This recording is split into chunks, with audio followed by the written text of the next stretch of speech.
Last time on Casino Royale with cheese. Evan Rachel Wood shows up in this. Mm-hmm. She's married to Marilyn Manson. Were they married? I knew they were together. Yeah, for they're a while. married. Oh, okay. They're not anymore though. No. Right? Yeah. So she's back on the market for all you single fellas out there. Although I don't know how you bounce back from Marilyn Manson. Yeah, you can't compete, bro. Unless she's wanting to do something completely different, you're probably not going to satisfy her. Yeah, What if she was like, he's a nice guy, but he's just not weird enough. You know? So here's the funny thing about it. So keep in mind, the movie Lost in Space was made on a budget of $80 million, right? Okay. This movie was made on a budget of $75 million. What?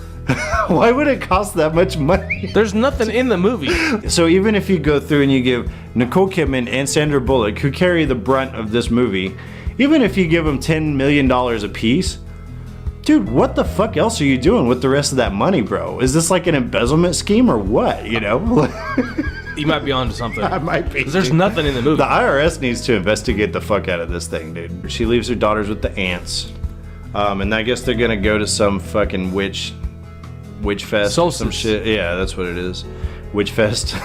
Witch Fest 98. It was a good one. Yeah. I have a t-shirt. It is one of the better ones, yeah. Yeah, I have a t-shirt from that one. The Oz witches were gonna be there and stuff. Yeah, that's good.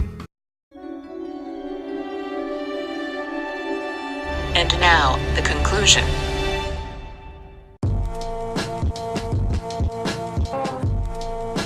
Houston, we have a problem. I have a really bad feeling about this. A boy's best friend is his mother. Hasta la vista, baby.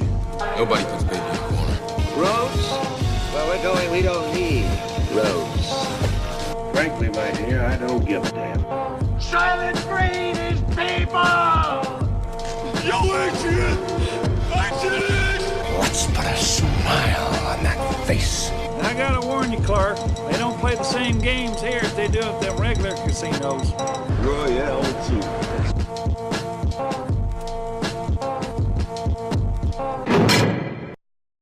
Oh my God, are we in that episode?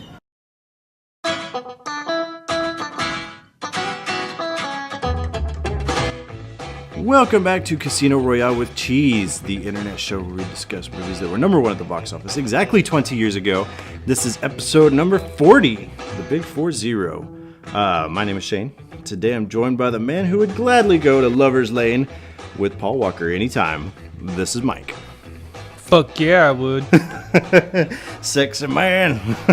Yeah, he's a good-looking son of a bitch, that's for He's sure. a good-looking dude. Yeah, acting skills. Rest in peace. Rest in peace. Oh, yeah. You know, he never was a good actor, but I'll be damned if he wasn't entertaining as all hell, you know? Dude, he was great in the Fast and Furious movies. Yeah, for what it was, you know, he played that part, you know? He ain't gonna win no Oscars, but that's okay. I'm pretty sure I told you that Nicole and I watched a movie called, I think it was called Deep Blue. Deep Blue. Oh, I know what you're talking about. It had Paul Walker and Jessica Alba. Yeah, that was Blue something, where they're surfers, is it? No, they're like shipwreck divers.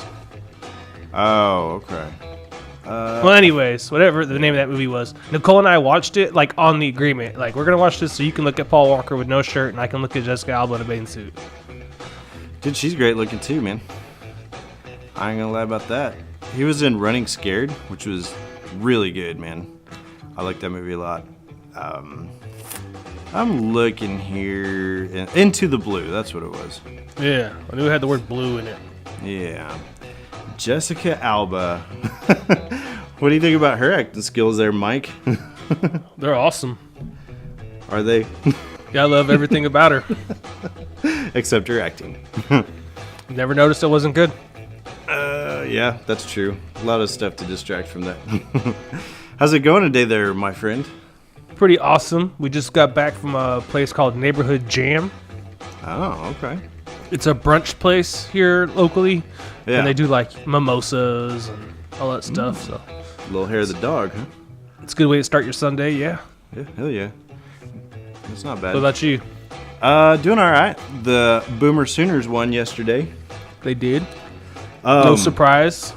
Well, so here's the funny thing about that. Anybody that hasn't been keeping up, our defensive coordinator up until about 2 weeks ago was the former coach's brother, Mike Stoops. Mm-hmm. And he just, like, we have, by far, in my opinion, the best offense in the Big 12, you know? Oh, the Big 12, easy. Maybe the country. Yeah. On the other hand, our defense was probably the worst. One of the worst in the country. Yeah. And so OU usually does pretty well, except, you know, it's only by the hair of our chin a lot of times, just because we managed to outscore the other guys, you know, is what it hinges on. Right. And so they finally shit-canned Mike Stoops. Why it took this long, I have no idea. But I was watching the game yesterday. Our defense is looking better, even after 2 weeks, I noticed. I think. Yeah, they looked good. They got startled when the backup quarterback for TCU came in. Right. They looked okay. There were. I mean, it's better than it was, you know. If we can just make tackles, we're fine. Right.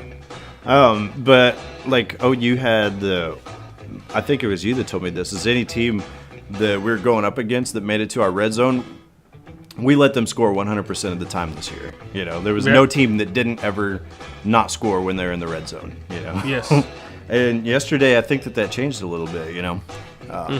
So yeah, it wasn't too bad. But it wasn't like a fantastic team either. It's TCU, which they used to be better than they are now. So, last week we talked about Practical Magic. We did. Was it? Yeah. You know, Nicole did a search for like Halloween movies because she was wanting to watch a Halloween movie last night, and Practical Magic was in the top 20 Halloween movies.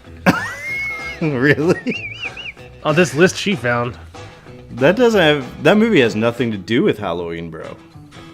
It's not. It doesn't take place at Halloween. It's not scary. They jump off the roof on Halloween. Okay. Mary Poppins did it all the time. Yeah. Okay. By the way, I was thinking about that. Does that mean Mary Poppins is a witch? She could be. She has special powers. Like a friendly witch, I guess, right? Yeah, kind of like the Glinda, the Good Witch sort of thing going on. Yeah, maybe. I don't know. They never really, because I've never read the books, the Mary Poppins books, but in the movie they don't elaborate. She's just like this wayward figure that shows up and then dips out, you know, like after she makes everybody's lives a little better, you know. So right. They never establish what her deal is, but. This week we are looking at the movie Pleasantville. We did. I'm gonna go into this, so I'm continuing to do, like, I actually had Friday off, and so it was one of those deals, right?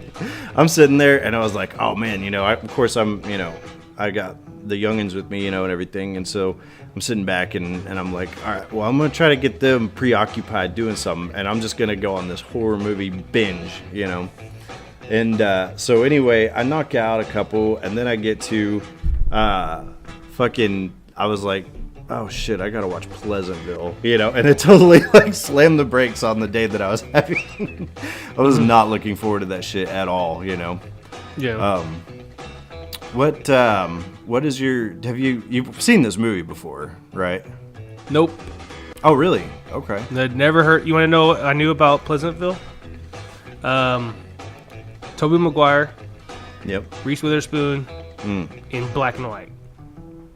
Yes. That's all pretty I knew. much it, yeah. That's all I knew about the whole movie. Okay. I'd never seen it, no exposure to it. It was one of those movies that when it came out, I was like, oh, I'm going to watch that. That might be good. Never did. Yeah. I never watched it. Well, nobody really talked about it that much after it came out. It didn't seem like either. It was kind of a big deal whenever it was like being released, and then once it actually did, nobody talked about it. I'm gonna go out on a limb here and say that because I actually watched the preview for this movie this week, which I very seldom do. Go back and watch like the original trailer. And so I think that whenever I went to go watch this movie, I was thinking like it's going to be kind of like a Back to the Future sort of scenario, you know? kind of like a fantasy scenario, but like in a real life sort of environment, you know, that sort of thing. And we got to find our way back home, you know, and all that. And so when I finally did watch it, I remember seeing it back in '98. I'm pretty sure I just rented the videotape, the cassette, if you will, the VHS. And whenever I finally watched it, I was like, that's not what I was really expecting, you know, not at all. And so it was one of those that I considered myself disappointed at the time. And I guess we can elaborate on whether that's stayed the same or not. That's what we're here for. Yeah. Let's caveat real quick here, because you mentioned Tobey Maguire. He obviously plays a large role in this movie. Have we talked about any other Pussy Posse guys before? Or is this the first one? Well, we definitely had Leo. When did we talk about him? Titanic. Oh, Titanic, yeah. Yeah, so yeah, we did. So yeah, our second Pussy Posse guy. I'm going to address the trilogy-sized elephant in the room and ask you, what is your favorite actor to portray Peter Parker / Spider-Man? Tobey Maguire is my Spider-Man. Okay. So If kind of he's like not the your people... Spider-Man, you can fuck off. Kind of like the people that'll still attest to like, oh, Michael Keaton's Batman. I'm like, but there's so many great... Bale is Batman. Right. But there are those people out there that's the one they grew up on. He's the end-all. Val Kilmer can go fuck himself. George Clooney, obviously, as Batman, can go fuck himself. That sucked. Michael Keaton is the Batman I grew up on. Right. Christian Bale is just a better one. I agree. No, I agree. But you're kind of a purist in regard to like the Tobey Maguire thing, I guess. He's better. I disagree, but... You Andrew Garfield guy? Yeah, I love Andrew Garfield. He's a great actor, dude. All around. I like Emma Stone. Yeah, she's great too. Mm-hmm. Really pretty. She's a great actress, so can't hate. But anyway, let's... that was a fun caveat. Yeah. Let's see here what we've got. We got a mess on our hands. Let's go through some of the cast in this movie. We've got Tobey Maguire, as we mentioned. Jeff Daniels plays Bill Johnson, or Mr. Johnson, at the soda shop. My wife always confuses him with Dave Coulier from Full House. Really? Yeah. She says they look just alike. I will admit they look like they could be like maybe related. Like cousins, maybe. Yeah. But one's like an accomplished actor, and the other one was like a funny guy on Full House. Right. Trying to be funny guy. I think that dude, that character had mental problems, bro. It's ridiculous. Hey, he got Alanis Morissette to go down on him in the theater. That is true. Let's see here. We got the ever lovely Joan Allen. She plays Betty in this movie. Reese Witherspoon plays Jennifer. One of my brother-in-law. Go ahead. Whose brother-in-law? My brother-in-law. Oh, yeah, Jared. yeah. That's Jared's girlfriend right there. It's like his number one, yeah. The end all, yeah. One of my personal favorites, William H. Macy. Fantastic. Yeah. I love William H. Macy. Mm-hmm. First thing I think I remember really getting attention to that guy was... Fargo. Yeah, probably the movie Fargo, yeah, I would have to say. Although I do remember him in Boogie Nights, and he was the guy whose wife was the porn star that kept fucking everybody, and he finally killed her and then blew his brains out. Yeah. He kept walking in on her. Mm-hmm. Yeah. Like, not again. And she's got an ass in her cock in the driveway. I'm like, do what now? We got JT Walsh. He plays Big Bob. I think we've talked about him before, but because I remember thinking about the dude that was like Carl's buddy, or the guy that kept bugging Carl in Sling Blade, like when he was locked up. This guy kept going up and talking to him about all the crimes and shit that he did, and Carl was like, shut up, you know? He's the mayor. Yeah, he's I guess the Chamber of Commerce. Is he the mayor? He's the mayor. Yeah, okay. Don Knotts. So that's crazy. It was fun to see him in this. It was fun. This was his last movie that he actually was on screen. I think he did some other voice work and stuff, but this is the last movie where he actually was on screen before he passed. As we mentioned, we have... Oh, excuse me. You. Yeah.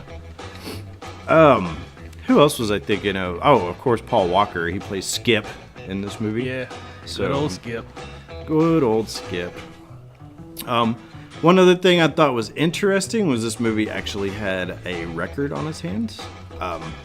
What had happened is because this movie, the whole gist of it is that these characters go from being, black and white to color. Basically, this movie, along the way, was apparently, I guess it had the most computer digital effects ever at one point. So... Probably, so you may or may not know this, but it's much easier to film in color and then crop it over or digitize it to black and white than it is to do the other way around. I did not know that. So every scene in Pleasantville is completely digitally black and white. Oh, okay. It's all filmed in color. I got you. What I thought was fascinating, there's a scene where he's actually putting makeup on Betty's face to cover her color up. And apparently what he did, what they wound up having to do is they used bright green makeup so that they could put her on like a green screen and then apply that to her face, and then just make it monochrome after that, It's a really cool scene. Yeah, it's not bad. Not bad. Do you want to go ahead and kind of give your opinion of this movie so that we know going into it, or are we going to go into that a little bit later, do you think? You guys are going to go into this with me like I went into this. Like, just cold? Just fresh? Yep. No idea. Fair enough. This movie came out October 23rd, 1998. It was made on a budget of $60 million. So, not bad. Whatever. Yeah.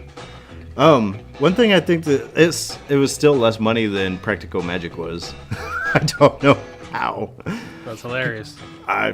Dude. Do you dare to guess how many weeks it was number one and the overall U.S. take for this movie? Was it another 1 week movie? Yes, it was. It was indeed. And I'm gonna say it made about 80 million. Oh no, you're wrong. We got a big old flop on our hands right here, my friend. Uh-oh. Yeah, it made all told in the U.S. about $40.5 million, and it went on to make another $9,221,000 overseas. So it didn't even break 50 million.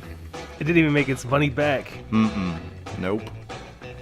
Kind of too bad, because anything with William H. Macy, I kind of wanted to do well, because he's the fucking man, But that's all right. I don't know. There's the guy that directed this. His name's Gary Ross. I guess he had something to do with the movie Big. So, whatever. I like like Big that movie quite a lot. Yeah, that's a great movie. My favorite's where he's eating the baby corn. He's sitting there trying to eat it off the cob. It was great. But I guess that's the only stuff I really have to mention. Who was our composer? Oh, let's take a look here at this turd sandwich of a fella here. I don't know, the music in this I don't think was bad. It's a little schmaltzy for my taste, but I think that it kind of fits it too, So, I really don't care who the composer was. I was just messing around with you. Oh, okay. Well, I'm looking it up now, so you might as well fucking deal with it. Randy Newman. Figure that out. So you got a friend in me. Yeah, exactly. The guy who I'm convinced if it wasn't for movies, nobody would care about that dude at all. But, unless you count that Short People Got No Reason to Live song. But what? Yeah, he did this song back in the day, Short People Got No Reason to Live. So I think you're lumped in that category too, Mike. I'll show you what a short guy can do next time we see each other. No, I think that the whole idea of that song is that it was a song that was talking about race, And so basically what he was doing is, instead of, discussing racial issues necessarily overtly, he went through and he instead applied that same logic to somebody that's not as tall as somebody else, To point out like how ridiculous it is. Right. Yes. So, kind of interesting, I guess. I guess we could talk about this movie if you want. Yeah, let's do that. All right.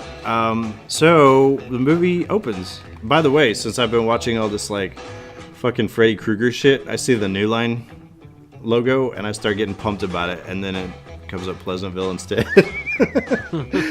So disappointment automatically. TV, it basically is somebody like channel surfing, and they go to this TV Time channel, which is, I guess, a play off of like TV Land. And they talk about how they're running this marathon for this TV show Pleasantville, which is supposed to be this old-timey 50s show along the same lines as like Father Knows Best or Leave It to Beaver or something like that. They advertise that they're doing a Pleasantville trivia contest.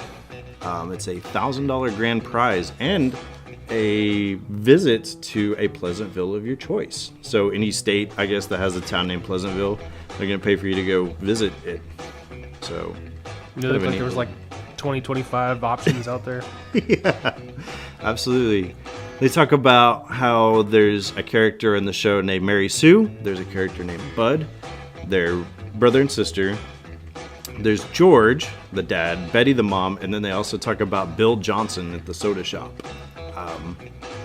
And then basically after the little thing, we cut to modern day 1998. Yep. And yeah, we Tobey Maguire. Yeah, and the way that it's framed, they're supposed to be like giving you the idea that he's like trying to ask this girl out. Obviously, the way that they film it, because it's just this back and forth, camera cuts, where it's pretty obvious to tell he's not actually talking to this girl, but he's, I guess, too intimidated to talk to her, ask her out. It's like he's practicing, or yeah. I think maybe he's doing the lines of the other guy. Oh, that very well could be, because we see him do that with the TV later too. Yeah, I think he's like watching a movie. Yeah, I could see that. Huh.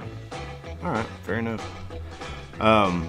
We see where at the school there's like this, like some type of assembly where there's this guidance counselor talking about the failing job market.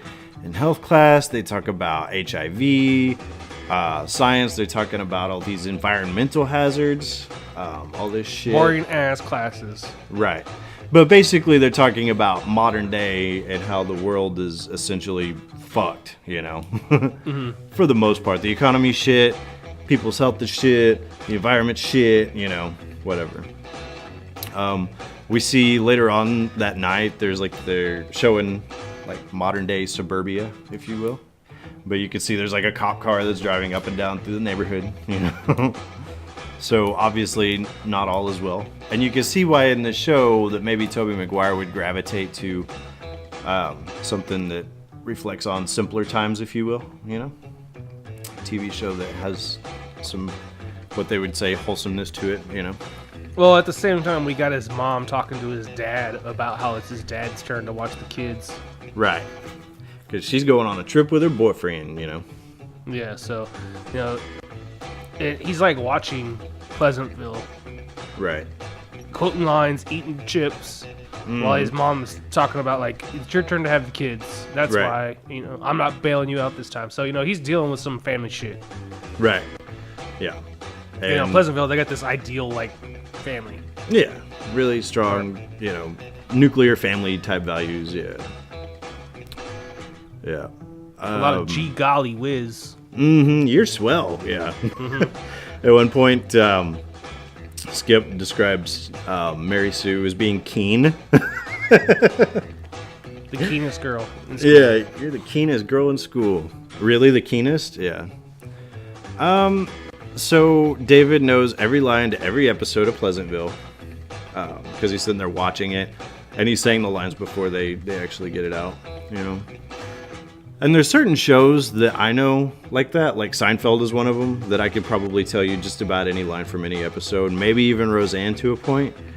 But this sort of shit right here, this fucking Father Knows Best and stuff, never was something I really got into all that much, you know? And I'm not knocking anybody that does, because, I mean, I know that, like, Father Knows Best, even, like, I Love Lucy and shit like that, had, like, its adamant fan base, but never was my thing, you know? Right. Yeah. I could even maybe do, like, Beverly Friends. Hillbillies. Yeah. Friends is the only show for me. How many times do you think you watched that show, all told? Friends?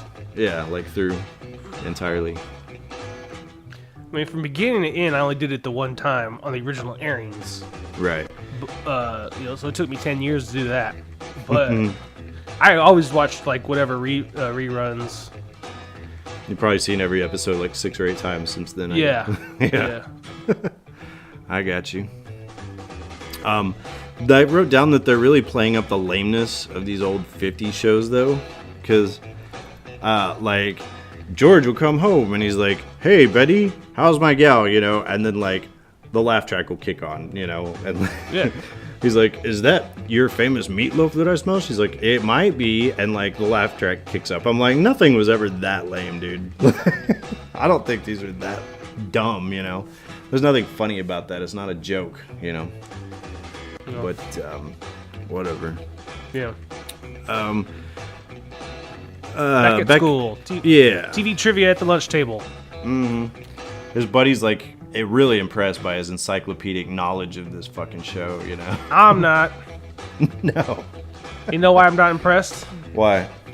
Because David, that's Tobey Maguire's character, he's asking the question and then giving the answer. Yeah, exactly. You already I can know do that all shit. day long. That's If true. you ask me a question, I might have a problem answering it. Right. Doesn't prove But he I knows can jack shit. guarantee you I will answer every question I ask you correctly. Right. Well, his buddy, yeah, he does only answer. He only asked him like one that Tobey Maguire answers, and then like Tobey Maguire or David was like asking himself these questions. Yeah. No, I think that $1,000 like prize for this thing sounds really lame, anyways. But that's just me. Well, it's on TV time. Yeah, I guess. It's not on NBC or anything. Right. Meanwhile, while he's like nerding out with this buddy, we see where I think that they imply that Jennifer is a twin of David's, and we actually see her. This is the Reese Witherspoon character, and she's kind of sitting back and just watching him from a distance, and all her friends are like, "Dude, your brother's fucking lame as shit," you know, basically. Yeah, so they're twins? Yeah, that's what I think. Her friend says something about it, about them like sharing the same womb or something along those lines at some point or another. The cool side of the moon.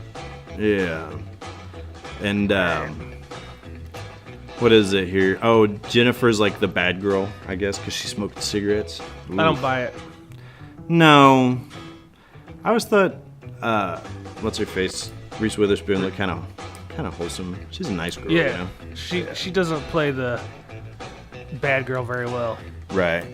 You're gonna get somebody to do that. You'd have to get, who am I trying to think of? Rosanna Arquette. Yeah, maybe even, well, Patricia Arquette, she's nice, but I could see Rosanna Arquette doing that sort of thing. You could even make the argument, and I think that this is just because of her stuff in like Married with Children, but what's her face? I'm trying to think. I'm drawing a blank. Peg Bundy? No, the daughter. Oh, Christina Applegate? Yeah, Christina Applegate plays a good bad girl, I can see. Yep. But, you know. I mean, there's a whole whatever. bunch of them out there that are pretty good at it. Nev Campbell was good at it. Well, when I think of Neve Campbell, I think of, you know, like Scream. And she Yeah. was like the nice girl in that movie. She's the one that wouldn't, like, you know, bone down with her boyfriend, you know, and all that other stuff. And she kind of had to, like, get talked into going to the party, you know, all that shit. I don't even think that she's necessarily a bad girl. I guess I'm thinking of the movie with her and Denise Richards. Oh, that Wild Things? Yeah. Are you thinking of? Yeah, I can see that. That movie came around at the perfect time in my life. Mike was just at the right age to appreciate that movie. Yeah, it sure was. That's pretty funny. Apparently, Jennifer takes it upon herself to ask this dude about an MTV concert that's going to be on TV that just so happens to start the same time as this Pleasantville marathon.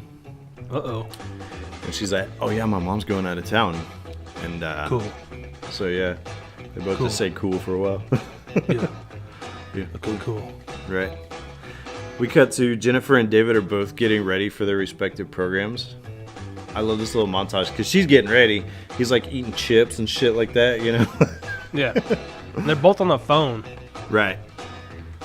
I don't know why he's already not down there watching TV. The dude ain't got shit else to do. But whatever. What's funny to me is what comes up here right after this. We have a conflict over a television remote, but we just saw them both on the phone at the same time. Yeah. So this house has got two phone lines. Two phone lines, one TV. One TV. Well, what I think is funny, because they go downstairs, they start fighting over the remote control, and she's like, hey, I'm going to watch this fucking concert on TV, and this Her dude name that is I'm... Jennifer, by the way. Jennifer, yeah. She's like, this dude that I'm going to fuck is coming over to watch it with me, you know? And he's like... That is pretty much what she says. Pretty much, yeah. And he's like, well, I'm watching Pleasantville. He's like, go watch it in your room. She's like, there's no stereo in the room. Dude, if she's wanting to get down with this dude, hey, yeah, let's go to the bedroom and watch this thing, you know? We'll make it like 3 songs in, you know? I was thinking the other way. Like, if I'm the dude who's all about this TV marathon, I can't wait to watch it and stuff, I'm going to go watch it alone. That's true, too. Especially if there is, like, a contest. Like, you don't want a bunch of distraction, you know? No. Because even if you do get possession of the TV, you know your sister and her boyfriend are going to be fucking in and out all the time, making a scene, you know? Like, you don't want to deal with that shit. You got to be thinking about this contest series, you know? Right. Yeah. They wind up breaking the TV remote. It flies against the wall and disintegrates. Million pieces, yeah. It's done. And suddenly there's a knock at the door.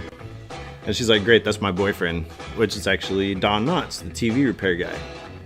And he starts getting to talking to David a little bit. And he asked him, they get to talking about Pleasantville. And he's like, oh yeah, I used to love that show, you know. And he starts asking him different trivia questions about it. David knows all of them. You know? Right. And so anyway, he's like, hey, you know what? He goes, I got a special remote control for you. And so sure enough, it's this old metal-looking, really clunky TV remote, yeah. It's got like 3 buttons on it.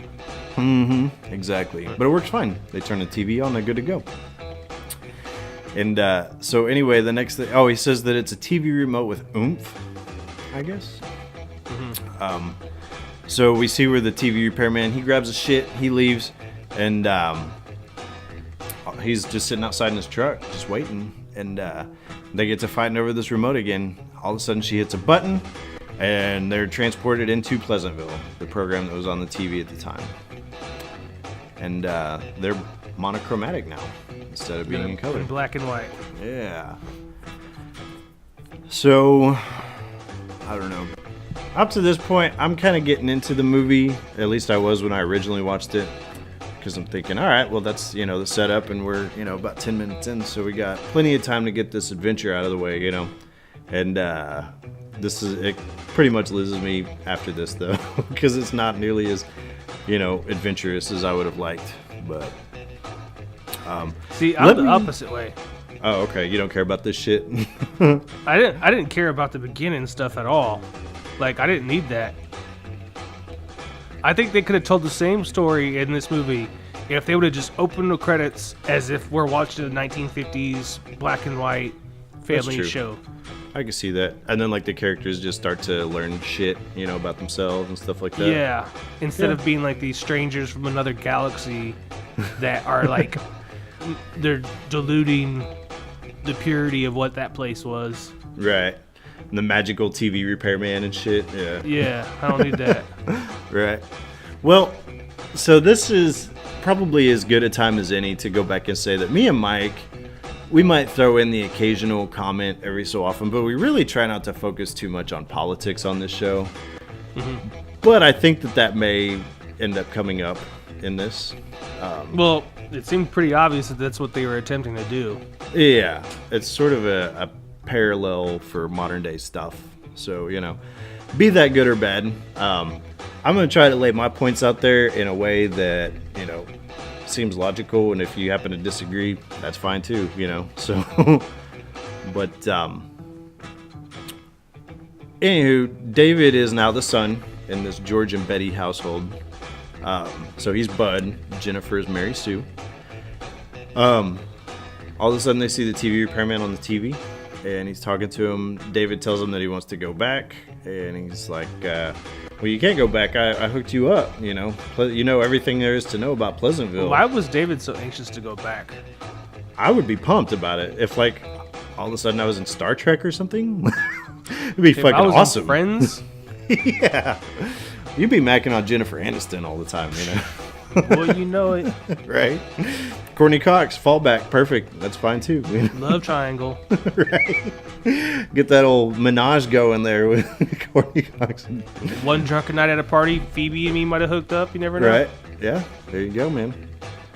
Phoebe wasn't even that bad.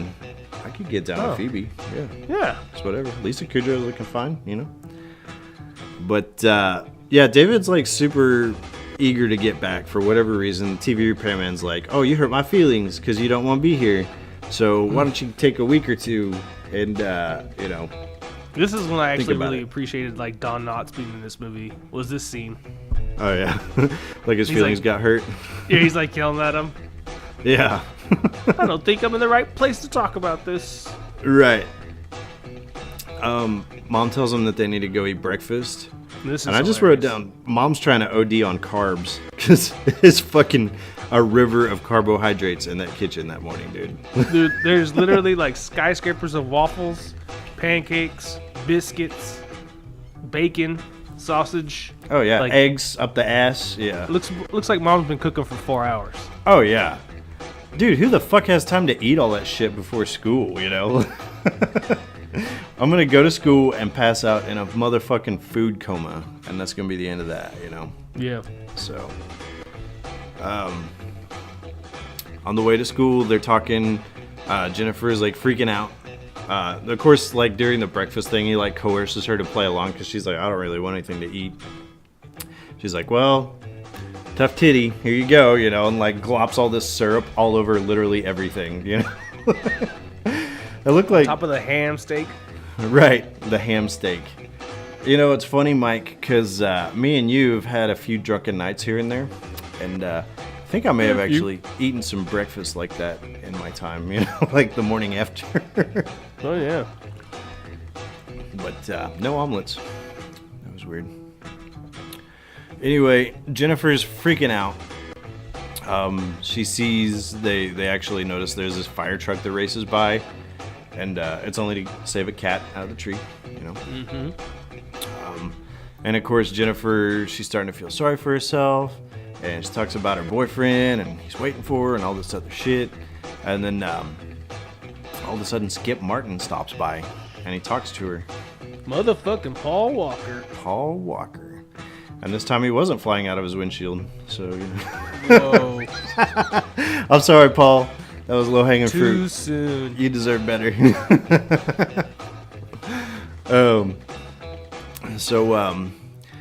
Basically, she stops. Changes her mind. Right. Yeah, she's flirting with him, like in the scenery. Yeah. Mm-hmm. So Dave and Jennifer, they're off to school. Jennifer meets her on-show friends, I guess. And in class, they're discussing the geography of the town. Elm Street and Main Street. Elm Street. Of course, I'm thinking, dude, at this point, I would love to see, Freddy Krueger go in and just start mutilating motherfuckers. But, you can make quick work out of all these kids. Watch all that black and white blood go everywhere. The thing if it was a horror movie that was filmed in black and white, the only thing that was red was blood.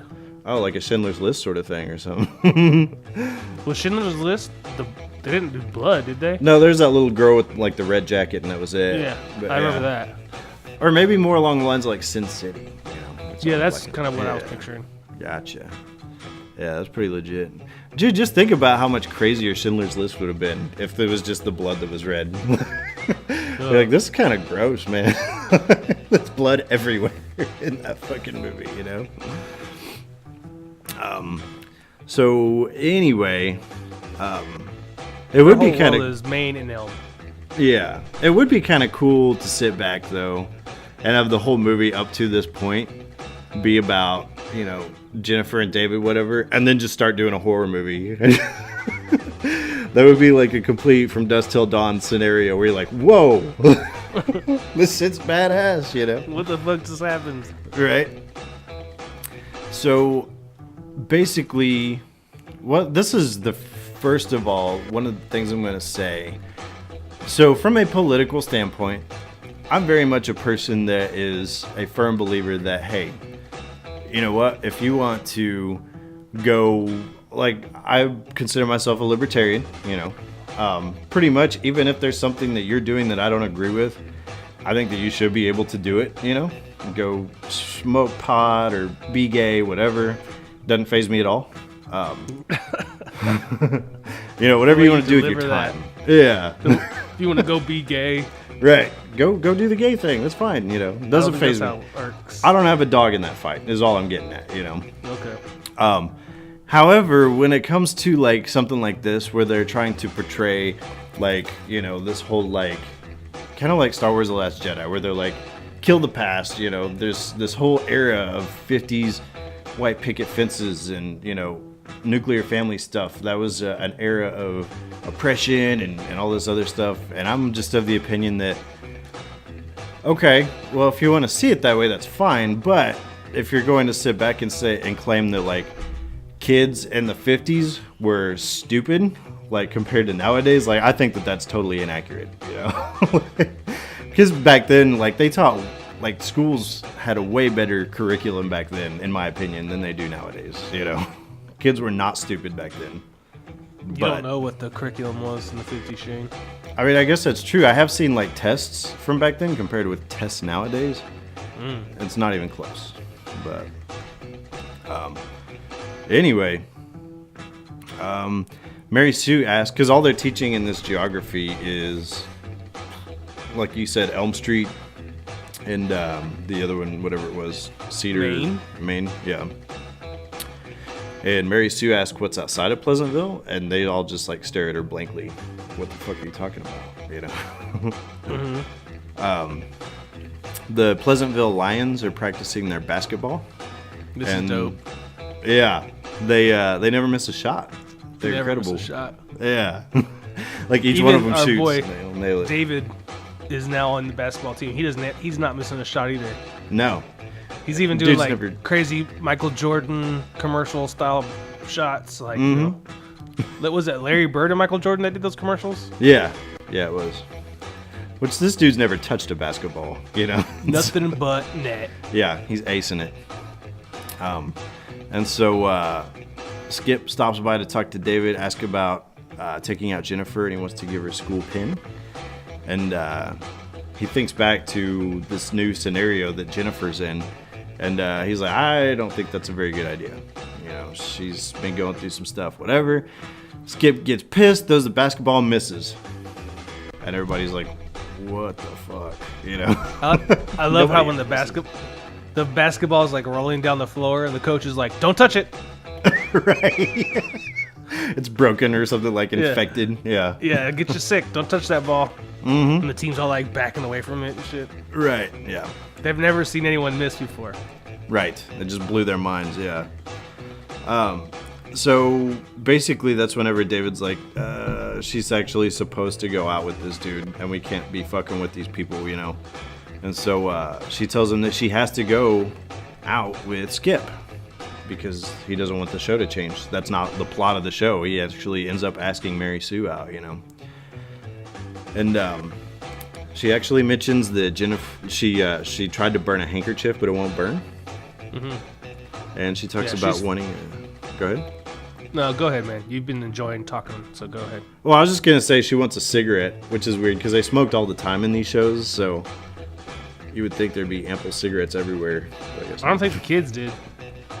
No, But you could get one off an adult, I'm sure. Anyway, whatever. She's pointing out all the weird shit about Pleasantville. Yeah. About how like nothing burns here. That's why firemen only rescue cats. Right. Yeah. It's always like 72 with a low of 72, not a cloud in the sky, shit like that. Yep. Weather's always perfect. So David goes to work at the soda shop, but he's a little bit late. And the owner, Mr. Johnson, he didn't know what to do because they have like a certain routine they follow. Go ahead. You skip the routine of the scene where he helps her get ready for her date with Skip. Oh, yeah, I guess so. They throw some torpedo boob jokes in there. Oh, yeah. She's like, you could kill a man with these. Mm-hmm. Because of the bra from that era. Ridiculous, yeah. Yeah. Thing I'd wire for days. You could wire a house with all the shit in that bra, you know? I don't ever know. I have no idea what that person or whoever they were that designed those things were thinking. It couldn't have been comfortable, you know? No way. Yeah, it's digging into your skin like a damn bear trap, you know? But a booby trap. Oh. There you go. Anyway, Dave was late to work. Mr. Johnson didn't know what to do, you know, because they have a whole routine set up and he never deviates. But finally, when they get the ball rolling, Jennifer shows up with Skip. This is interesting because after she goes to talk to Skip, she orders a cheeseburger or whatever. She starts out with wanting to order like an Evian and a water just to fuck with David. And then she's like, cheeseburger it is. And then she goes to the bathroom and there's no toilets in there. They don't shit in Pleasantville. But they eat. So good luck with that. And none of them, yeah, all of them are in great shape. So if you're not shitting but you're eating, I'm afraid you're gonna get pretty big there, fella. You know? High metabolisms. Yeah, I guess so. Burn all that energy playing basketball. And she goes in there and asks Skip to go to Lover's Lane. Yeah. Because her friends have been talking about it, I guess. Bill from the soda shop's an idiot. Yeah. Throughout the scene several times, if David doesn't do his part that he normally does in their routine, Bill doesn't know what to do. Yeah. We're out of cheeseburgers. He's like, just make some. So I can do that? Yeah. Fucking dumb. Right. That's what I think is interesting is because Jeff Daniels in this movie, they do play him off like this dude has got nothing going on upstairs, you know. But anyway, David sees Skip and Jennifer leave the shop. He starts freaking out. And she and Skip go up to Lover's Lane and get to fucking straight up. She doesn't hesitate. No, man. She's ready to go. Pharaoh's watching this movie with us. Yeah. Because Nicole was like, oh, it'll be fine. I've seen this movie before. There's nothing in this to worry about. Right. And then there's the scene in the car. Now, they don't show it fucking, but you hear it. Yeah. Oh, yeah. The car's moving and all that shit, yeah. Yeah, and Farrah didn't say a word, so it didn't really fuck with her too much, but she was glued to the TV. Yeah. It was pretty different, yeah. Poor Farrah. She didn't care. She didn't say anything. She didn't even look disturbed. They're just tell her they're dancing in the car. They're wrestling. Right, wrestling in the car. Yep. So, by the way, I had to correct her. This morning I was getting in a shower, and she's too old. I don't let her in the bathroom with me anymore. Right. You know, she's over asking 5. questions. Yeah. Yeah. And she just points at it and laughs anyway. She's like, Dad, why is it all red down there? Yeah. Yeah. So Mike's Firebush. I haven't let her. You're the only person I know obsessed with it. But anyways, she keeps asking questions and shit. That's really funny. Anyway, you had to get that rip of your vaping before you laughed, though. I did, absolutely. Anyways, so I've decided. It was several months ago. I decided she's too old to be around me while I'm taking a shower or whatever. Right. So I'm like standing in the bathroom in my boxers. This morning I'm like, baby, you gotta go. Dad's taking a shower. She's like, oh, you don't want me to see your gina? And I was like, Daddy doesn't have a gina. Daddy has a penis. She's like, ew, penis, and just slams the door. Penis. Oh, Lordy. I love it. So that was my morning.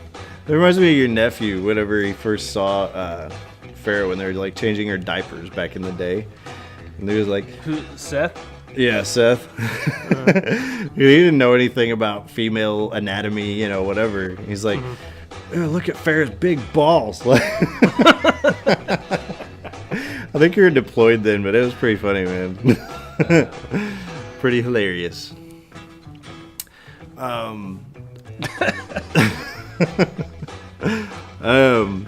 Anyway, We should say fuck this whole movie podcast shit and just talk about kids.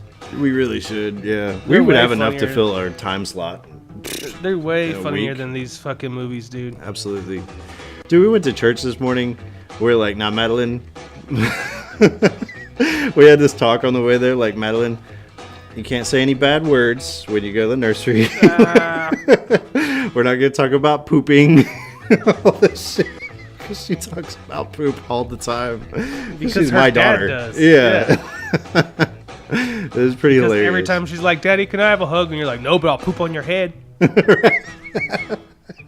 It's true. All the time. Daddy. Oh, what? Is it time for your spanking? Right. You're always just punking your child. Dude, she has no idea whether she's coming or going, man. It's great. Love it. So, anyway, David heads back home. He's looking for Jennifer.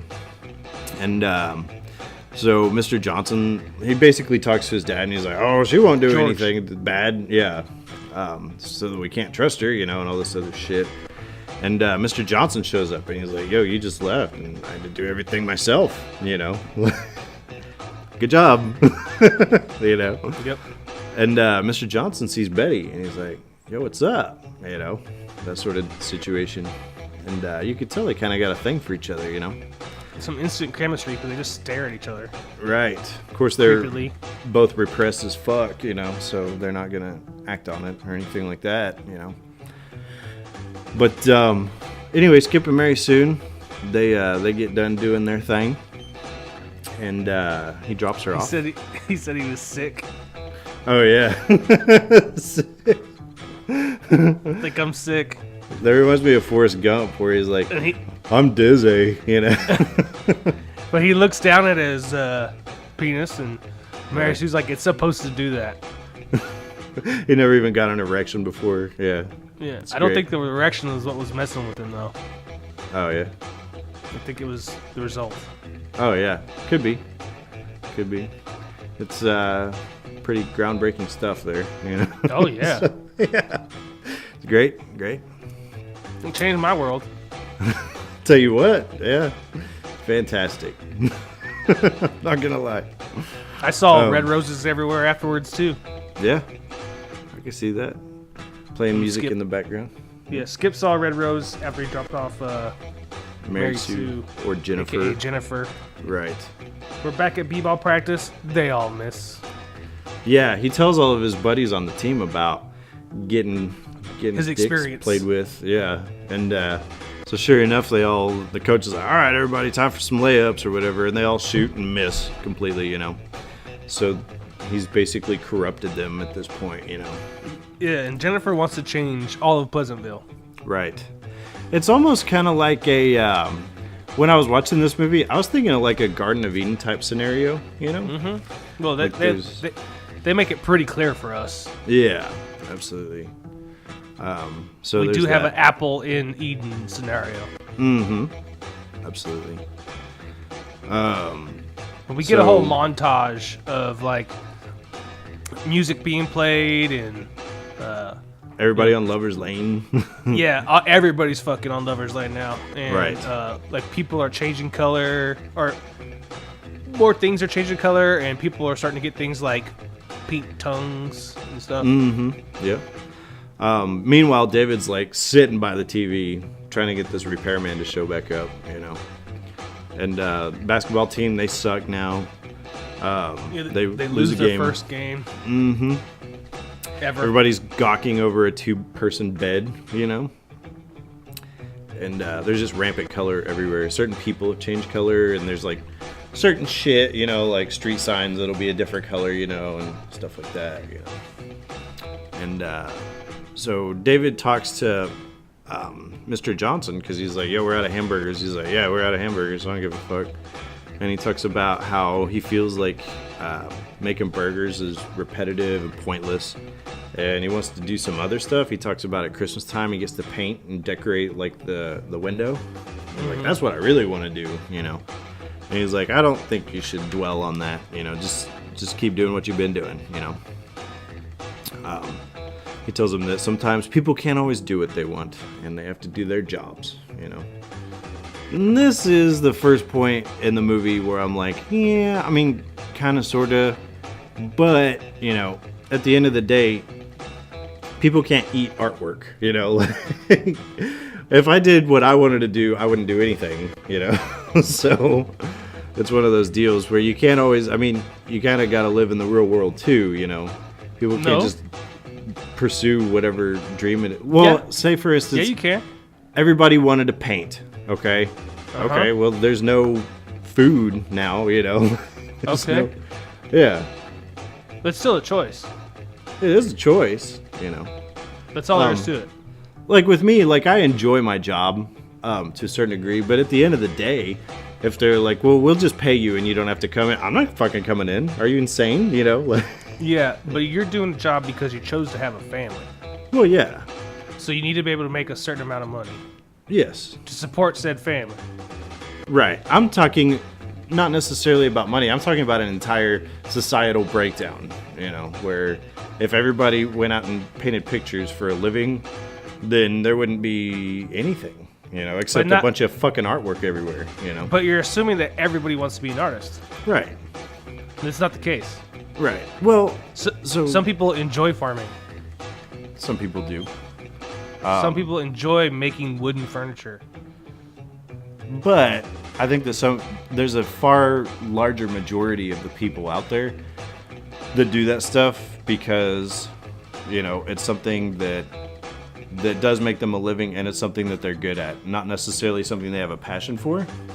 And so, like, you know, the number of people that actually want to do that, they proactively pursue that opportunity, I think would far be, you know, in the minority. And so then you'd have to look at the possibility of like, well, what are we getting? Like 3 chairs a year, you know, from the fucking people that actually want to build this shit, you know?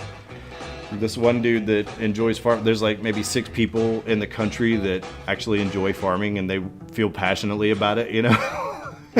They can't feed everybody else, you know? I just think you're way off on the numbers. There's definitely more than 6 people who enjoy farming. That would do it without, just because. What? The people that would do it, not because it's a profession, but just because they want to do it.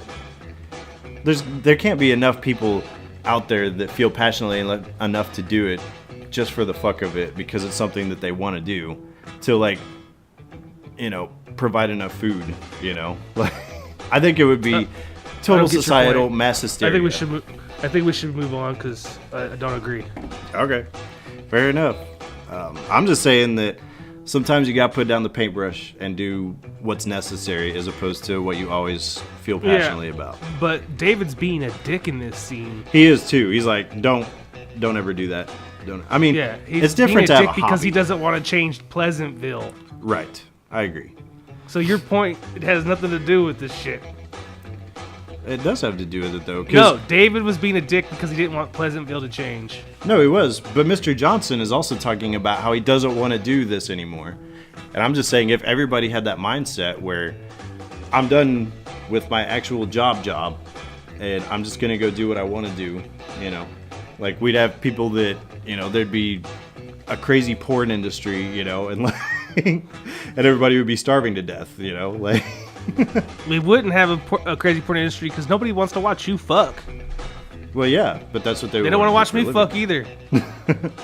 I'm just saying, if people pursued their passions, then that's basically what we'd be looking at, you know, is people fucking all the time and starving to death. You really know how to simplify something down to the ridiculous, don't you, Derek? Well, no, I'm just saying, you can't eat porn, you can't eat artwork. you know? Like, it's something to have a hobby, and everybody should pursue that, I feel like. But you still got to go to work, you know? Okay. But whatever. Yeah, David, on the other hand, is like, don't dwell on these thoughts. Don't pursue it. You know, try not to think about it. Just do what you're supposed to do, you know? Meanwhile, I call them the Stepford wives. They're like discussing color, and how all the people are changing color and it's different. They're playing cards. Yeah. And so all the guys at the barbershop are discussing the basketball team's loss. And that's when Big Bob comes in and he's like, yeah, well, they shouldn't be losing, you know. They always win, and that's just the way it's always been, you know. We got to do something about this, you know. So Jennifer gets to talking to her mom about Lover's Lane. She's like, what do people do up there? And so she describes sex to her mom. She gives her the birds and bees talk. Birds and bees, yep. And then she tells her she can masturbate. Mm-hmm. So she does. Yeah. Her mom beats off in a bathtub and then a tree explodes. It does. Why does the tree explode? That's weird. Changing Pleasantville. I guess, yeah. Something. Of course, this tree out in their front yard bursts into flames. David goes try to tell the firefighters about it, but all they do is save cats. They don't know how to put out a fire. They don't even know the word fire. Right. And so David basically grabs a fire hose and he shows them like how to put it out. And they give him a medal, the city does, for his valor and courageous efforts, whatever. And Margaret gives him homemade oatmeal cookies. Yeah. That are meant for Whitey. In the show, they're for Whitey, yeah. Not for Whitey. I noticed that too. Kill Whitey. Whitey. Yeah. I feel like I was getting punched in the face with the blunt instrument when they made that name. Especially the Whitey we get to know later in the show.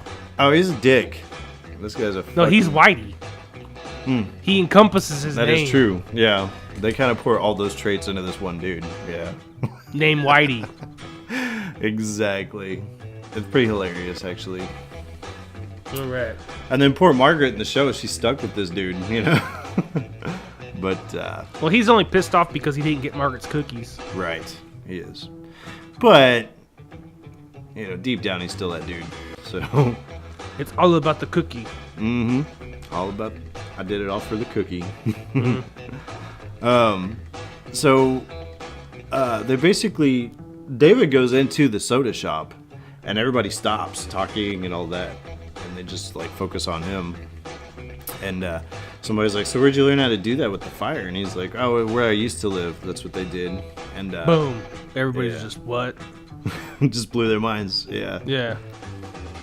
And so then they're like, where did you used to live? And he starts telling them it was somewhere outside of Pleasantville. And they're like, yeah. And they're like the roaring Mississippi. And he's like, where the fuck did you hear about that? And they hold out like this Huckleberry Finn book. And it's like halfway completed because it was Jennifer trying to tell the story. And she's like, I forgot how it ended. And so he starts telling him the rest of the story and it starts filling in the book, you know. And so we see all these kids going to the library now.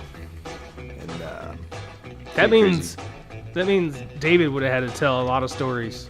That's what I was saying. How many books have you read, dude? You know?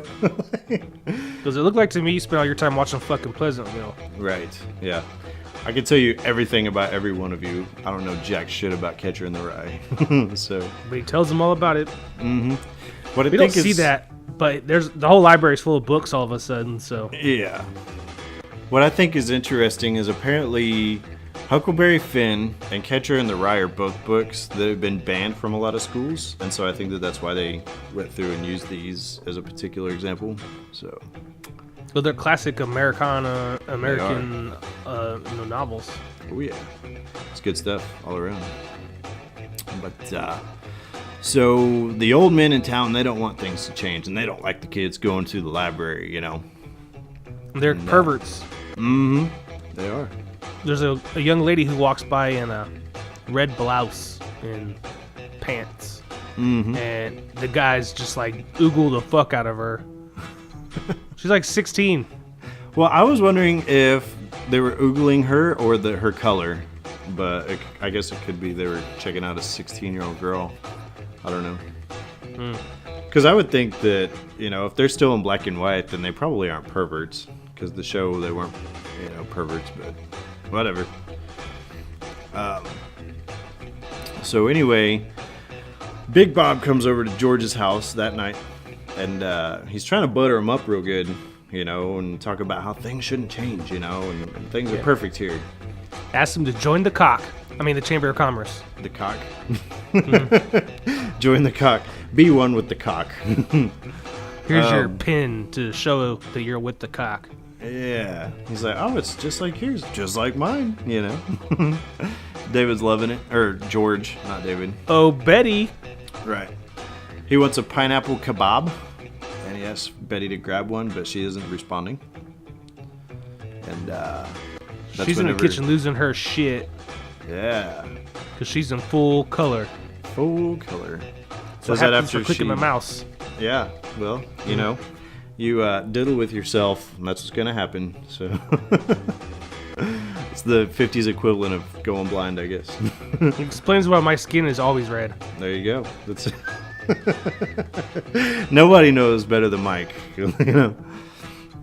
I'm extreme color all the time. Oh yeah, Technicolor, man. You're glowing in the dark. So she is afraid though, and she doesn't know what to do because she can't go out there and show herself to George. And so that's whenever David's like, here, I know what you can do. He winds up putting this black and white makeup on her. And so I think that this is kind of where he starts to feel bad, about like, she's changed colors, and I really don't think that she should cover it up, And so the next day, he actually goes to try to make amends with Mr. Johnson and brings an art book in there to him. And he's like, yo, you need to check this out because I think you'd really like it. And so that's whenever Mr. Johnson just takes in all the artwork. And he's like, man, he's like, but that's great and everything, but I'm not going to be able to paint for a living, No, he said I would never be able to find those colors. Oh, that's what it is, yeah. They're so lucky to have had those colors. Mm-hmm. How do you, if all the books in town are blank, where does the art book come from, I wonder? Is he like describing these pictures that he saw, or? Maybe he just like was holding the book and thinking about it or something. I don't know. It could have been, yeah. I was wondering that too. Yeah. But not everything's supposed to make sense in this movie, so. You think? Yeah. Obviously. This shit did kick off with a magic remote that sent them into a television show. Right, that Don Knotts, the wizard, brought to their house. So David winds up asking out Margaret. Yeah. Way to go, David. Mm-hmm. And so the TV man appears on the TV, the repairman appears on the TV, and he's like, well, I think I might be able to hook you guys up, take you back to the real world. And David's like, I don't want to go back. And he tells them that they're changing things too much, and this isn't how the show's supposed to go. And that's whenever David disregards him completely. And that's that. Takes Margaret on the date. Mm-hmm. Well, they do say, because Jennifer and David get to talking, and she doesn't know why she's black and white still. Because she's like, I've had more sex than everybody. I've had 10 times the sex. Mm-hmm. It's fucking everybody. Or is it just Skip? Yeah, she's like passing AIDS all over this town. Is it just Skip though? Or is it everybody? I could see her, it would be crazy to think about these dudes like running a train on Jennifer.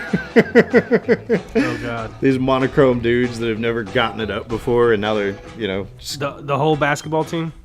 Yeah, man. If you thought they sucked before, just wait till the day after they run a train on this poor girl, But yeah, David and Margaret go on their date. Lover's Lane is in full Technicolor, which it's actually a cool scene driving up to it. It's a really cool scene. They're driving in, and then like the cherry blossoms start falling, and they're all the beautiful pink color that they're famous for being.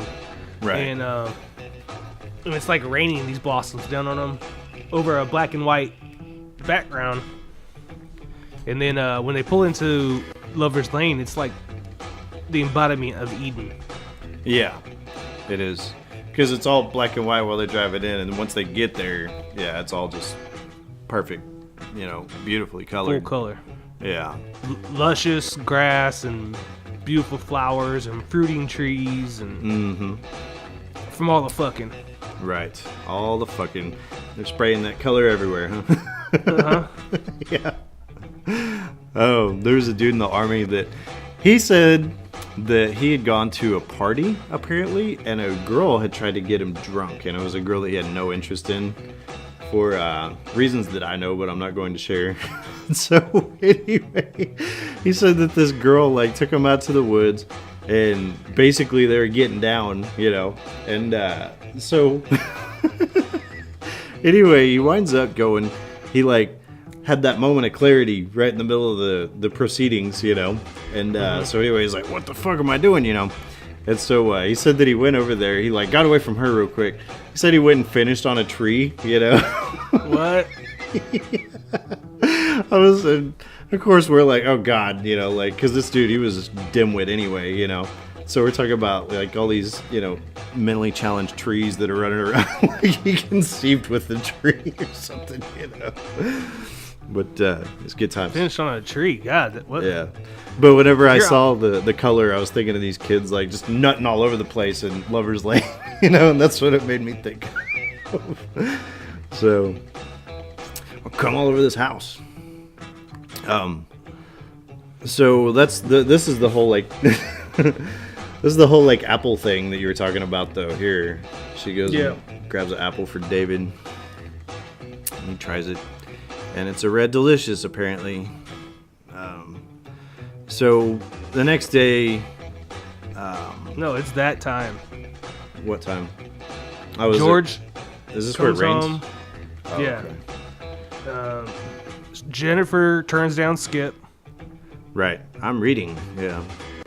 There's a whole scene with her reading and looking at her picture, in her bedroom, with no dialogue, and I have no idea what the fuck that scene was for. Well, the whole idea was that, in her picture, because she was trying to read, but she was having trouble seeing the page or whatever, and then she looked at her picture and noticed that in her picture she was wearing glasses, and so she grabbed her glasses off the thing and threw them on. So I guess she's kind of, because people usually associate glasses with being nerdy or whatever, and so here I am wearing my glasses. But I think that that's kind of her not really caring so much about her looks, and now she's more so embracing her intellectual pursuits, I suppose. So. You looked really deep into that scene. Good job. I guess so. So then Skip comes over. She turns him down because he's like, right. It's 6:30. Yeah, it's you time want to for. fuck? Yeah. You know what we're here for. Right. Would you like some genetic material, ma'am? Yeah. George comes home and does the classic, honey, I'm home. Right. Where's no my answer. dinner? Yeah. Yeah. No answer. It's pouring rain. Where's my dinner? He says, where's my dinner a bunch of times. And I'm just looking at Nicole. She's just looking at me. And we're laughing. Where's my dinner? He looks in the oven. No dinner there. I was like, I'm not that bad, babe. And she's like, there's been a couple of times that you have literally said, what's up with the dinner? Those are bad days. Yeah, I can see that. Those are the days that I got home at 9 o'clock at night. Right. She's in the living room watching her show. Right. Nothing on the stove or in the oven. Mm-hmm. Watching her show. Yeah. And I gotta be a big boy and fend for myself. I'm tired. I'm hungry. Right. This is crap. Yeah. I guess I'll put a couple corn dogs in the oven. Mm-hmm. Sad state of affairs, my friend. For those listening, it's not that I think women should cook dinner. It's the fact that I suck at cooking. I make a pretty mean scrambled egg. But on the other end of the spectrum, Mike will bake his ass off. So, there's that. I can bake. There's really clear instructions for baking. Yeah, he's a baking motherfucker right here. But he made my wife's to... maternity party, baby shower cake and stuff, So. Yeah, it looked like a full-on pregnant lady. Yeah, it was great. Mm-hmm. But I happen to be married to a really good cook. She's pretty fantastic. I ain't gonna lie. So I get a little sad when I come home and there's nothing to eat. Mm-hmm. I know it's chauvinist. I don't mean to be. Stick with what you're good at, you know. It's not like your wife, like, you know, you expected it. She really enjoys cooking, so, you know. Yeah, and we've been together for 13 years. Right. And she's always cooked dinner. So when there's no Right. dinner, I'm sad.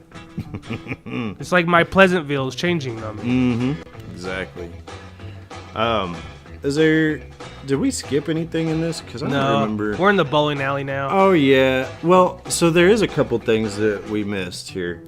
No. But it all takes place around the same time. Well, I guess Betty, while she's not Goes to home see making Bill. dinner, yeah, she notices that there's a mural on his window. That the Mr. whatever Johnson at the soda shop painted. Yeah, it's a cubist Santa Claus. Yeah. And he's just in there inside painting his ass off. He's got all these fucking, you know, canvases that he's just going nuts on. Oh, I did skip this part, yeah. Yeah. And his cubism Santa Claus makes Betty all hot. Yeah, she was loving that shit, dude. You bet. She looks at the pictures and starts to get like a little tear in her eye because she thinks it's really pretty. And so he notices that her makeup is smudging, that she actually has color underneath. And so he like helps her clean all the makeup off. So she's beautiful. So you know that turned her on. Oh, yeah. That got her motor running. Oh, you bet. You bet. That's the first Like- guy that's ever noticed her for anything outside of dinner, you know? So, Yeah. yeah. So David winds up telling Margaret how things are in the real world a little bit. And then, so this is whenever George, like, comes back home. He notices that she's gone. This is about the time when it starts raining out on Lover's Lane. Well, when he says, honey, I'm home, and there's no answer, that's when the thunder, like, Oh, yeah, the lightning strikes every time. He says, where's my dinner or whatever, yeah. where's my dinner? Boom! Yeah. And so everybody's freaked out. They've never seen rain before, you know. And Yeah, the kids are, like, afraid to touch it.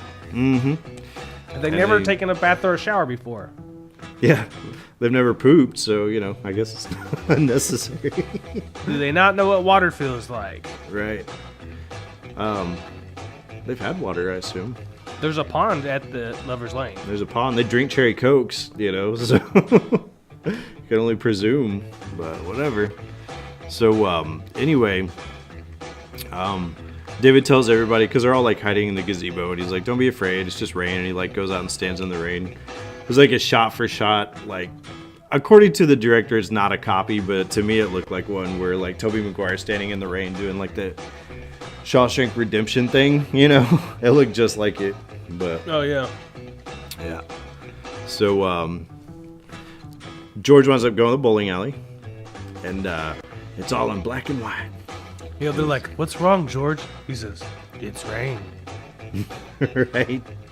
This is where I think that the movie is it's pretty judgmental, because, you know, we got the stuffed shirt old white dudes that, you know, they're all in black and white still because they're afraid of change, you know, and all this. Come on. Well, they're not fucking. You're being trivial, you know. You're just basically slinging, you know. You're taking an entire demographic and being like, they're bad, you know. But whatever. This is a common thing for Shane. Whenever they talk about the white man, fucking Shane takes it personal. I do, because I don't think that, you know, yeah, there are white people like this. There's, you know, people of every race can be, you know, afraid of change or whatever. I don't think that that's necessarily accurate, you know. Are they, are you like these guys, Shane? Well, like these dudes? Yeah. I don't think so, you know. Then you know, they're not talking about you then. Open-minded. Well, I know, but, you know, they're sitting back and like, well, you know, these old dudes, you know, they're just bad news, you know. And have you ever seen the movie Boys in the Hood? Yeah. I like the song You too. have. It's a really good movie, right? Yeah. It's about hardcore gangbanging black dudes. Right. They're not talking about all black dudes. Well, no. But hardcore with this gangbang movie, ones. they're basically painting the picture as these people. This is a representation, you know, of all the old white dudes. You know, I just don't like. I think that it's immature to sit back and be like, oh, but then there's the old white man that doesn't like this bullshit. You know, he doesn't want to change and he wants everybody to be miserable and oppressed all the time. You know, No, he just wants things to stay the same. I disagree. Not all people are like that. All white old dudes.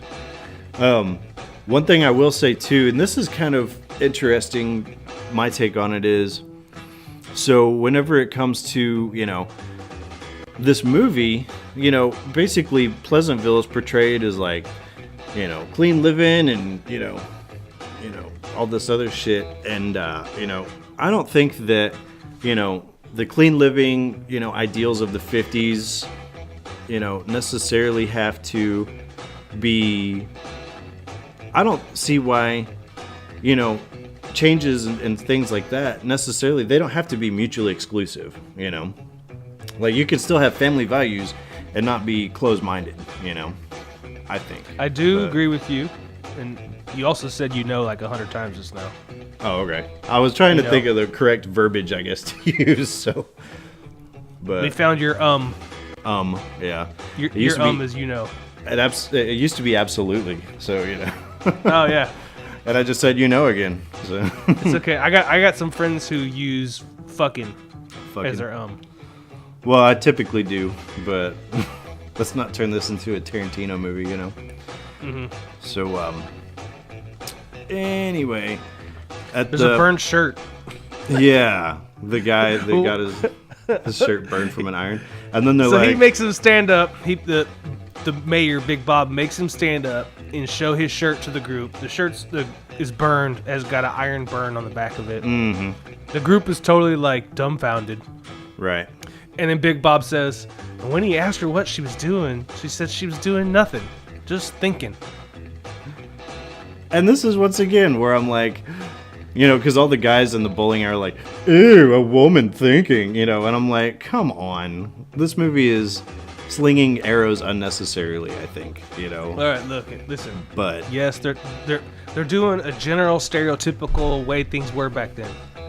I guess. Maybe even exaggerated, but still. It's exaggerated, but I don't think it's a fair representation. And I think that it's just bringing, they're doing a good job of, raising one point of view, but they're completely, isolating it. They're not representing it at all, on the same token. Because there's never in this movie any sort of discussion either about, we have, we've got open minds, and we have a lot to think about, and things are changing, but at the end of the day, is that a good thing? Because this movie, at the beginning of the movie, they talk about how fucked up, everything is in the real world, and they're like, well, we've got, we've been exposed to new stuff, but have we lost, kind of the ideals that we used to have? And nobody ever discusses it. They just say that all this stuff in the ideals from back then or whatever are a bad thing, but there's never any discussion about have we lost anything in the process either, And I just said again, so. You know what it sounds like you're saying? What's that? What? I'm your friend. Yes. Right? I'm a guy who likes you. Yes. I happen to be the godfather to your children. Yes. Okay? But when I listen to you say the things you just said, it sounds like our world's all fucked up because we gave equal rights to colors and women. No, I'm not talking about colors and women at all. No, but that's what this movie's talking about. Well, yeah. However, I'm saying that just because. No, all I'm saying is that, I don't think that, back in the 50s, family values and clean living and stuff like that necessarily means that you're oppressing anybody either. Oh, it sure doesn't. No. It sure doesn't. And so, but meanwhile, what was happening. And perhaps it was. And I'm not saying that's a good thing, And I just said, again. But I'm not saying that that's a good thing. All I'm saying, though, is that I don't think that you have to completely sacrifice those ideals, in order to, basically embrace change either, And I said, again. Now that's starting to bother me. I guess what I'm getting at is, like I said earlier, the two don't have to be mutually exclusive. I think that you can take some of those and integrate change and new ideas and things of that nature without, completely abandoning, the old stuff too, Mm-hmm. That's just what I'm saying. I don't know. Anyway. I can tell you're trying to be really careful. Well, I am. And I don't want to offend anybody. And like I said, it's a deal where even if you don't agree with me politically, that's fine. I don't care. We're supposed to be funny on this show. Yeah, well, this isn't really a movie that lends itself to humor either. So, but it's whatever. Okay, so Big Bob gets the guys all rallied up, and they decide they need to be in this together. Next thing you know, our women will be working. Yeah. Rainbow outside. Over Pleasantville, yep. Mm-hmm. And of course, Lover's Bill Lane and is Betty. completely covered now. Colored. Yeah. Bill and Betty fucked. Did they fuck? Yeah. I was wondering. Okay, because it doesn't show them, like disrobing or, It cuts crazy. away with them kissing. Yeah, and then it shows them the next morning they're snuggling up. And there's a portrait of her without clothes on. That's true too. Yeah. We know from Leonardo that means fucking in Titanic. Mm-hmm. So, but anyway, Jennifer's in color. yeah, she's been reading. You bet. She woke up in color because she chose education over fucking. Right. So Jeez. that was the virtue and the feeling that she needed. Yes.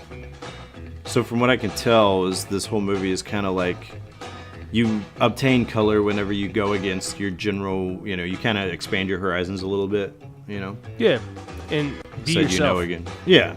There you go. When you be it appears to me that when you behave the way you want to behave, like who you really are, instead of whatever these perceived things of you are, and you're pushing.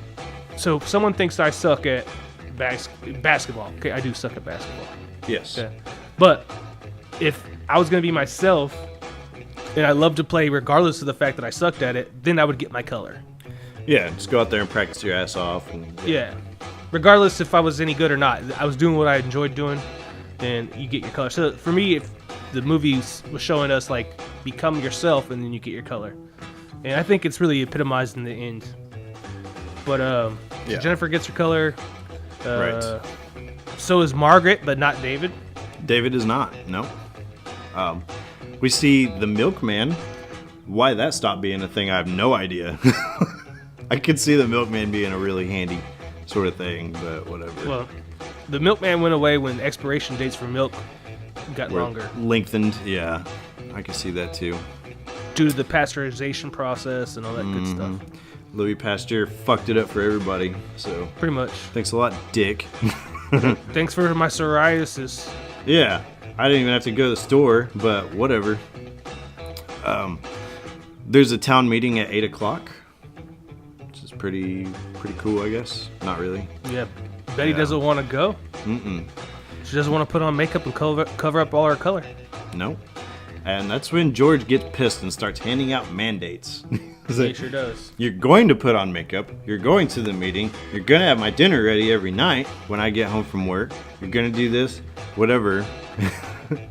I'll tell you what, if I started doing that with my wife, she would not have handled it with the grace that poor old Betty here did. Yeah, Betty's like, no, I'm not doing that. Well, she starts telling him, like, here's the oven. This is what you need to do to make your dinners. I made you a couple lunches, but I'm out, Yep.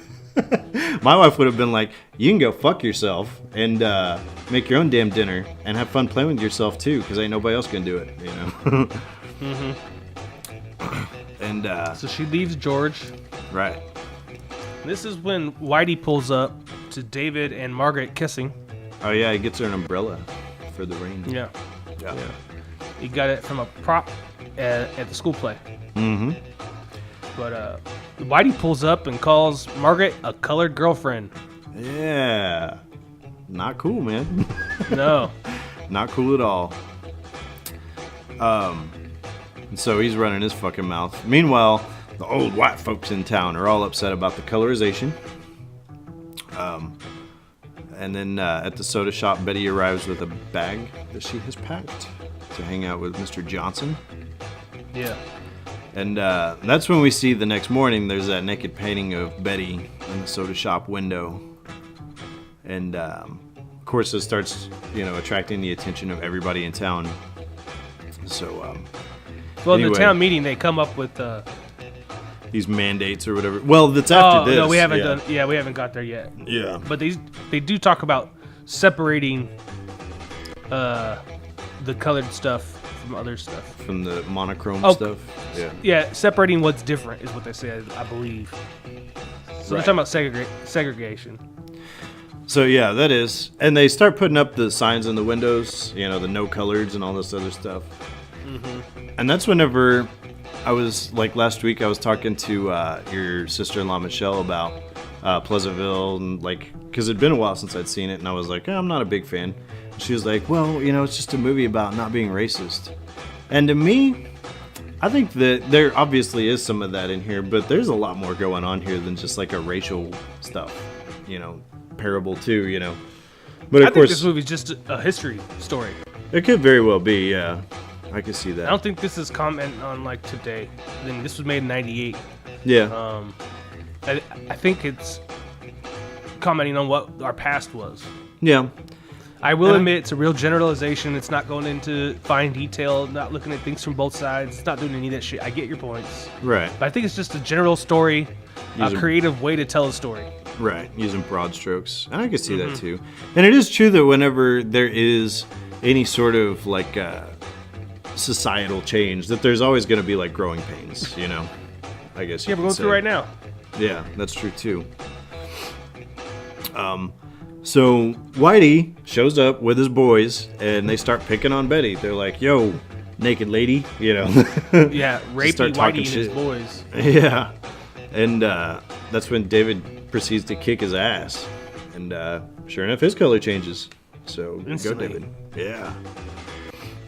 He finally stood up for himself. Mm-hmm. And for his mom and all that. Yeah. So. Let's see what happens here. What's starting to happen here? Yep. There's a mob that's growing outside the soda shop. The soda shop, nice. Mm-hmm. The soda shop, and they start to vandalize the shop and the artwork, bust out the windows, just ransack the whole thing. And there's this bonfire outside that night where they're burning all the books. Even Skip is fighting Jennifer over books. Yeah, he's dragging his heels on this whole thing too, Because he got turned down. Mm-hmm. He's feeling salty. That's it, man. If he was in Lover's Lane right now, he wouldn't be burning no books. Getting his nut off, he'd be good, So David takes all the changed people into the soda shop, and they find Mr. Johnson there. They're like, we're just gonna clean it up, start all over again. Yep. There's another Chamber of Commerce meeting, and they decide that they're going to introduce a code of conduct, because obviously this violence has got to stop. I went through all the different mandates in the code of conduct here. Mm-hmm. So, number one, vandalization should stop. Before you go too deep into these, I just want to mention I was gonna write them down, but I knew you'd come in clutch and get to it. You know me too well, my friend. Mm-hmm. That's pretty great. Yeah. So the vandalization should stop, and they should be courteous. Lover's Lane and the library closed until further notice. Music, there's restrictions on music because this whole time they've been listening to rock and roll, and they're like, yeah, let's go back to the Perry Como, all that shit, Perry Como, what the fuck? Yeah. There's no public sale of umbrellas or any other inclement weather related gear. That one code is specifically targeted at David. At rain. But they've only seen one umbrella. Right. Well, they're like, if we stop selling this rain gear, the rain will stop. And change will stop, No beds or mattresses can be more than 30 inches wide. Only black, white, and gray paint colors shall be sold and used. And they say only non-changist curriculum shall be taught at the school. And that's the mandate. To focus more on tradition and culture rather than fact. Right. So the whole idea is, do what we say, and we'll stop fucking with you, I said it again. Kid goes over, he's like, hey, the jukebox still works, and he turns it on, plays rock and roll, and this girl's like, no, turn that shit off, and David's like, fuck that, turns it back on. We see where they're shoveling up the ashes from the books, and then we see the next morning where Mr. Johnson and David have painted this mural, basically going through all the shit that they've gone through at this point, you know? Yeah, just before this, Bill says, I can't imagine my life where I don't get to paint again. Yeah. He does. He's like, then let's do some fucking painting, yo. Yeah. Yeah. And so they're going to paint through... the mural on the outside of the police station. Mm-hmm. And it's going through all the books, all the burning of the books, you know, just everything, basically summarizing what's taken place up to this point. And, of course, David and Mr. Johnson hang outside, you know, where it had been painted, and it obviously attracts the attention of the town, and they get arrested. And George actually goes to see David in jail. David's reading the newspaper that's headline is Pleasantville's first trial. Yeah. What I thought was funny about this, so there's no bathrooms in town, but they have a jail? Pretty weird. Yeah, that's a good point. Point. Fair enough. So George is bitching about how things have changed, and he just misses the way that things were, you know. Basically, he's like, I mean, shit ain't going back to the way it was, so you just kind of got to deal, you know. He talked about missing Betty. Yeah, he does. But he was basically just talking about, like, missing her food and shit. Mm-hmm. He is. He starts, like, scarfing down these olives that he brought for David because he hasn't eaten in days, you know. Yeah, they're like gray olives. Yeah, not impressive. The trial starts to take place, and Big Bob's going to be the judge. So you know it's going to be an impartial, like, you know, legal proceeding there. Mm-hmm. Of course, he's not giving Mr. Johnson or David a lawyer. He's really not giving them a chance to talk, you know. And that's when Mr. Johnson's like, well, what if I just don't use as many colors? Or maybe you could terrified. Yeah. He's like, well, what if you just tell me, you know, what colors I can use, and then I'll just use those, you know. And then David's like, fuck this, you know. Yeah. He explains that not everything in the real world is pleasant all the time, you know. I said, you know, again. So it's really bugging me, man. Wait till you listen to this back. Oh, God, yeah, it's going to be bad. You know? Hey, everybody, if you're listening, take a shot every time Shane says you'll know. Oh, this is going to be a drinking game. You'll be blacked out in no time. Oh, shit, yeah, you'll make it like 45 minutes into this, and you'll be done. You won't be able to pour them fast enough.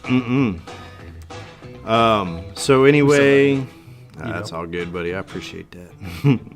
So, he goes up, basically, David starts talking to George. He's trying to prove his case, because I think the Chamber of Commerce is supposed to be the jury. And he's like, hey, he goes, why don't you explain how you feel about Betty, and you miss her, you know, and all this other shit. And so he starts to elaborate a little bit on his feelings, and that's whenever we see George change his color, you know. Mm-hmm. There you go again. And it's about that time when Big Bob's about ready to shut the whole thing down. And he's like, I'm not going to let you turn this thing into a circus. Right. So Dave starts saying shit to him to piss him off. Mm-hmm. He's like, what do you want to do to me right now? Yeah. And when he finally gets to the point where, like, he's really pissed and, like, yells, his color comes in. Right. And it's the first time and only time where we see the color actually transition in. Well, we saw it with old dude too, right? With David. George? Whenever he laid out Whitey, didn't he? No. Oh, no. That's the only time we saw the transition over? Yeah. Yeah. Fair enough. So, he, Betty, like, throws him, like, a mirror from her purse or whatever, and he's like, here, check it out. And he looks in the mirror. Of course, he's color. He freaks out and leaves. So, the trial's basically over. They go outside. The whole town's in color. Everything's in color. Yeah. David kisses Margaret. And all the TVs at the TV shop, they're in color. And they're showing, like, different parts of the world, like Egypt, you know, and stuff like that, which is cool. Yep. And we find out that Jennifer decides that she's going to stay in the TV world. It looks like. She said she's done the slut thing long enough. Mm-hmm. She has. So is she, like, celibate now, or is she just kind of, like, not banging anything that moves? Probably somewhere in the middle. Yeah, that's what I was thinking. Just find a nice guy and settle down. Yeah.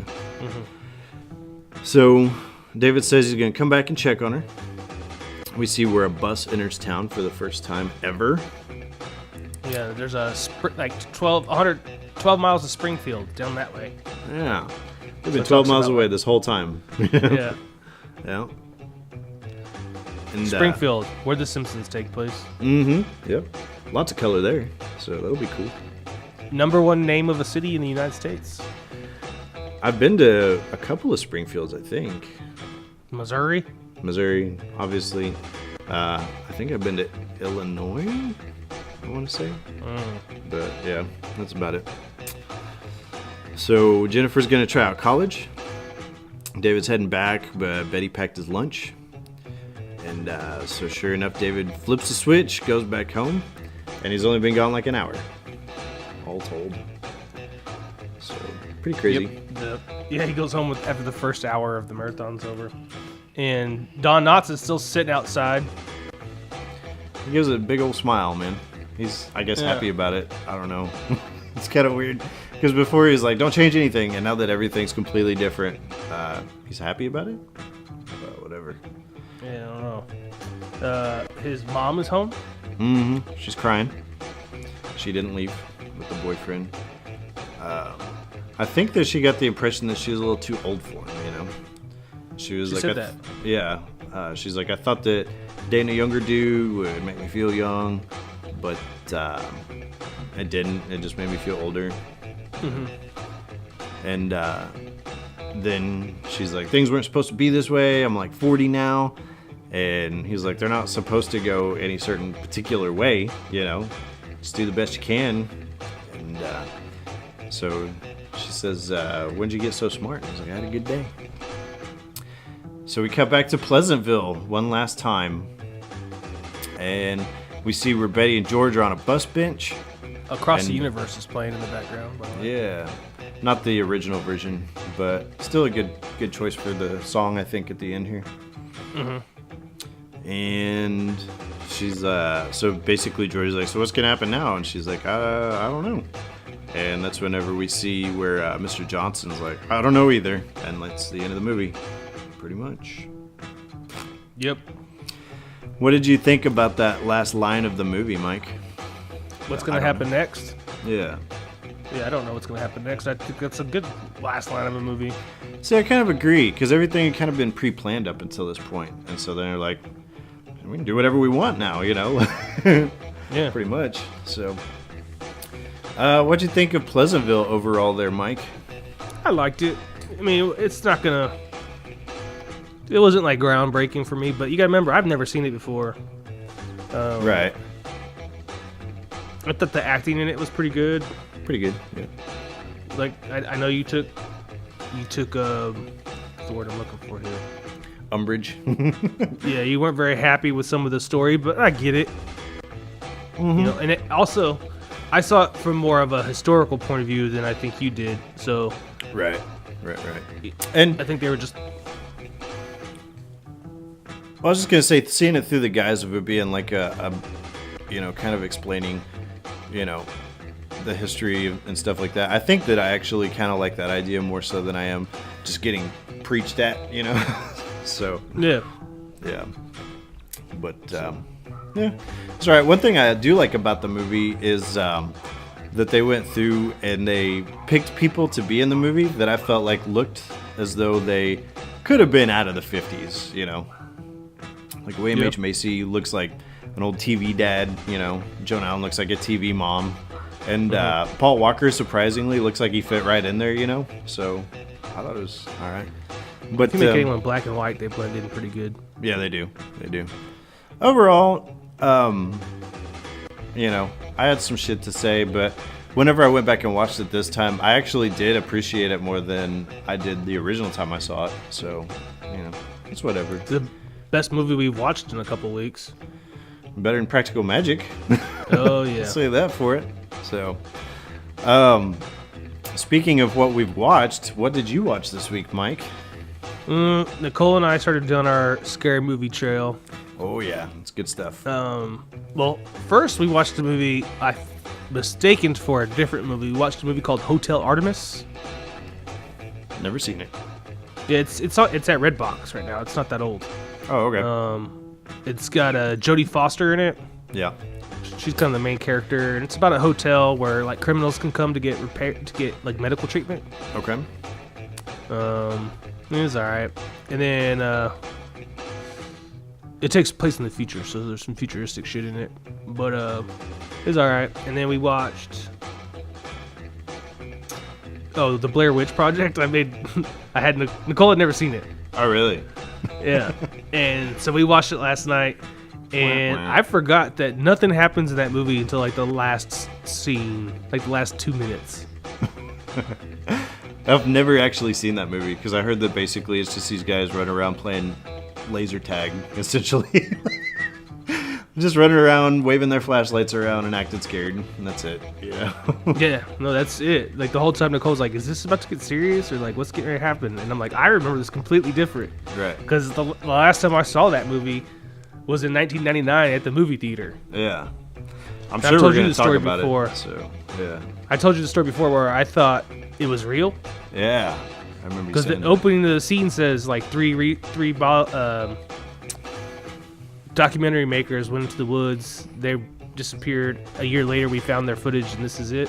Yeah. Like that's how it starts. Right. So I thought it was real, and then I get back and the cast from the movies on The Tonight Show with Jay Leno. Well, this is bullshit. Yeah. Mike's like legit freaked out now. I was pissed. Yeah. And then, let's see. We watched... Oh, we started to watch The Witch, and then we realized we've already seen that. Oh, really? Mm-hmm. Interesting. Then we watched A Quiet Place. Oh, what'd you think about that? It's good. I really enjoyed that movie. I did not like the ending. Oh, really? Yeah. I guess we'll not spoil it, but I really like that movie. I thought it was we'll decent. talk about it offline sometime. I like the movie, but the ending I didn't like. Man, I don't know. We watched some other stuff. I can't remember what all it was, but it's about as far as movies go. Right. Well, me and the wife, because we watched the original Halloween last week. So you guys went and saw that shit, didn't you? Oh, my friend, I'll tell you what. It was mwah. It was beautiful. It was a fantastic movie. Everybody I'm friends with on Facebook went to watch that fucking movie this weekend.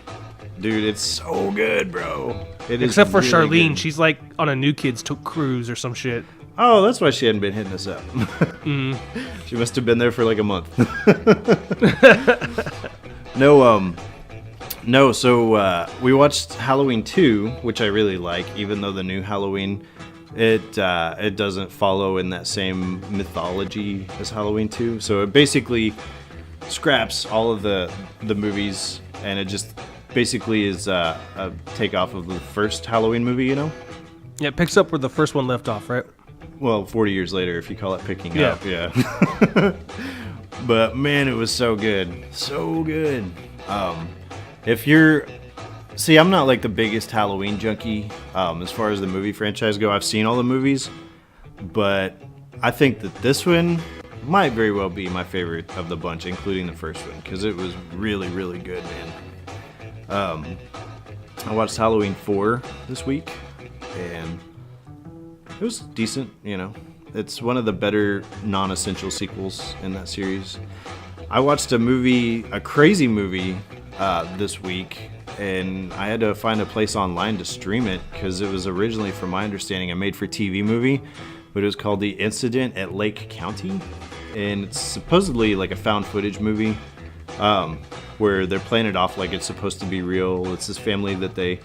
Like the Blair Witch. Yeah, very similar to. It came out about 10 minutes before the Blair Witch, so like it wasn't played out at that point like it is nowadays. But this family, they're sitting down to do their Thanksgiving dinner or whatever. Sure enough, the power goes out, and they go outside to check it, and they look, and the transistors sparking and stuff. They're like, shit, some shit fucking went down, whatever. And they go and they look, and there's this UFO that has crashed. And sure enough, they draw the attention of these aliens that are, you know, messing with these cows or whatever. So the whole premise of the movie is these aliens are trying to come up with different tactics and different ways of getting into the house, fucking with these guys. But it's pretty good. And what else did I watch? What do you think is the best found footage like horror film? Best found footage. I like Cloverfield a lot, dude. The first one. Really? Oh man, I thought it was great. I really like like that Godzilla. Movie. Have they done? Have they done a Godzilla found footage? No. Cloverfield was like Godzilla. Similar to, yeah, in different ways. The monster was like a Godzilla. Kind of like it. The thing I like about Cloverfield is it has more to do with these people trying to survive, basically, and there's not so much of of like guys standing around in a laboratory trying to figure out where it came from and how we can defeat it. No, it's just all about these dudes trying to get out of town, Mm-hmm.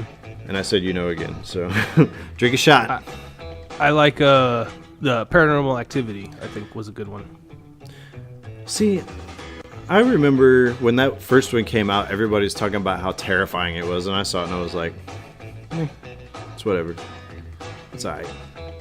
I did watch one called The Fourth Kind with Mila Jovovich, and they actually had me convinced that it was a real thing.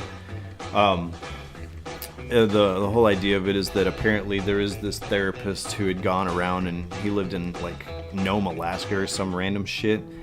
Mm-hmm. And he had gotten all these patients that came in talking about how they were seeing these owls outside of their house. And so he'd put them under like hypnosis. And sure enough, as it turns out, it wasn't owls that they were seeing. They were like aliens like looking in the window. And what they were doing is playing it off. Like they had the actual footage of the hypnosis events. And then like Mila Jovovich was going to try to reenact certain scenes and all that. And I was convinced that it was a real thing. And in the middle of that movie, I had to like stop the movie and call my buddy up. And I was like, what's up, man? And he's like, nothing, what's going on? I was like, watching this movie it's got me fucked up, Need to take a break. But then I found out it was all bullshit too. So had me terrified though, man. It was really freaky until I found out it was fake. But it was decent. I gotta get me to the movie theater and watch that damn movie. What, the Halloween? Yeah. If you like Halloween stuff, then you're probably really gonna like this movie. It was great, man. Really, really good stuff. And one of the things that I like a lot about it was if you go through and like just the ambient, like the atmosphere of it, I think just kind of like epitomizes like the holiday of Halloween, So it's pretty great. There's this whole like running tracking shot where it shows Michael Myers whenever he first makes it back to Haddonfield. And it's just this tracking shot of him going through the neighborhood, going behind people's houses. There's kids running around, and people got pumpkins lit up, Kids trick-or-treating outside. And it just feels like Halloween, I love it. Okay, I don't want to hear anything more about this movie. Yeah, no, you need to watch it and be fresh when you're doing it, so. But it was pretty good. Do you know what we're watching next week, Mike? Give me a hint. John Carpenter. Speaking of Halloween. John Carpenter, 1998. Yeah. It's a horror movie. Indeed it is. Horror movie. John Carpenter, 1998. What came out?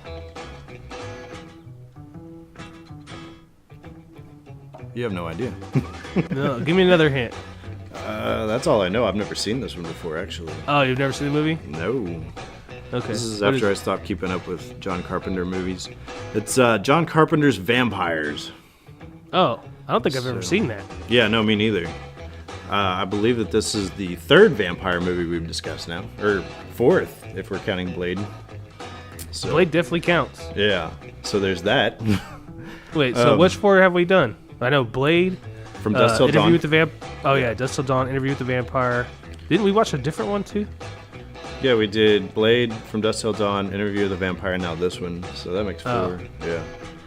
But I've never seen this. Year of the Vampire. Right. If we're not counting, Interview with the Vampire from Dusk Till Dawn. So I think this is only 2 that have come out this year. So. Oh yeah, we picked the other 2, didn't we? Yeah. I will say, so I got to recant though and say that because last week I was kind of pissed off that we were watching a really good Halloween movie, and I think that this one might fit the bill, so we'll go with that. So, but if you guys have any opinions on John Carpenter or his vampires, you can email us at cheesymovie@yahoo.com. Look us up on Facebook, Casino Royale with Cheese, all separate words. Look us up on iTunes, YouTube, Instagram, Casino Royale W Cheese, and our Twitter. Nothing going on there. It's Casino Royale WCH, all one word. And I think that might do it from me, my friend. That's all I got, dude. All right, everybody. Well, thanks again for joining us for Pleasantville. Make sure you tune in to hear about the undead next week, and we will see you next time. Bye.